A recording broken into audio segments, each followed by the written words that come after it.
One of the topics that we've been asked about quite recently by numerous people is about whether Cardinal Giuseppe Siri, whom many believe was elected Pope in 1958 or 1963, whether he remained the Pope throughout the subsequent decades leading up to his death in 1989, I think it was.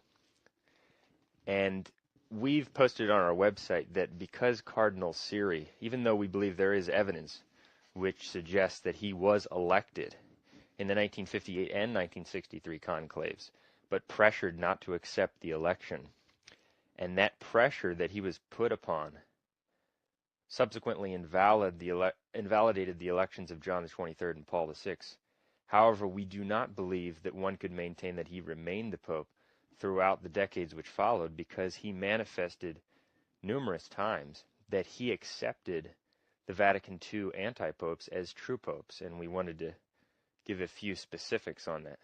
Yes, we mentioned that Siri actually gave the homily at the death of John Paul I, and actually someone actually said that they had seen him actually give the homily at another anti-pope's funeral, which I didn't see that, but actually when I went through the Lazaretto Romanos, I was really struck by the fact that here's Cardinal Giuseppe Siri giving the homily at the death of John Paul I.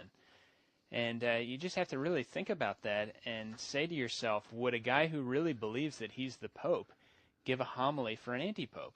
Obviously, no. And he also emerges on the balcony during the, quote, election of John Paul II. There's actually a picture of that. You can see as John Paul II is emerging after his so-called election, Siri is out there with him. So how could anyone maintain that he was the Pope? I mean, it's really ridiculous. Or that he remained the Pope. The only thing it's of value or that's credible is to assert that the evidence suggesting his elections in 1958 and 1963 invalidated the elections of John the 23rd and Paul the 6th. In fact, actually in this book, the biography of Marcel Lefebvre, put out by the Society of Pius X, going through this book is quite interesting, because on page 508 of the book it mentions on November 18th, 1978, through an initiative of Cardinal Siri, Paul VI received Archbishop Lefebvre. And the footnote actually points out that it says, Cardinal Siri flattered himself with having brought Archbishop Lefebvre to, quote, accept the whole council. So this actually is stating that Siri was trying to get Lefebvre to accept the whole Second Vatican Council. He was involved in negotiations between Lefebvre and yeah, exactly. He was involved in negotiations between Lefebvre and Paul VI.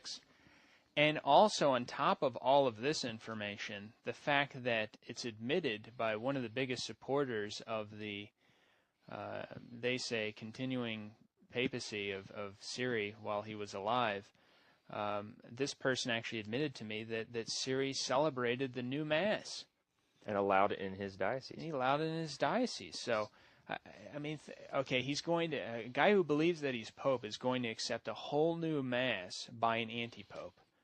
I mean, people have to honestly think about this. And the Church goes by the external forum, and you hear people who hold this position say, well, he was pressured and he was drugged and this and that. But the Church goes by what we can see in the external forum. And what we can see in the external forum is he accepted the new Mass, he accepted the Vatican II anti-popes, he didn't claim to be Pope publicly, so you cannot reasonably claim that he remained the Pope at all. It's not tenable. And apparently the information that we have about him actually appointing someone as a successor leads actually nowhere. The information seems to indicate, even by proponents of this theory, that they just don't know where it goes. So it doesn't really help us. And none of the Siri information is necessary, as we've pointed out again and again, to prove the point about the Vatican II Church or the Vatican II anti-popes.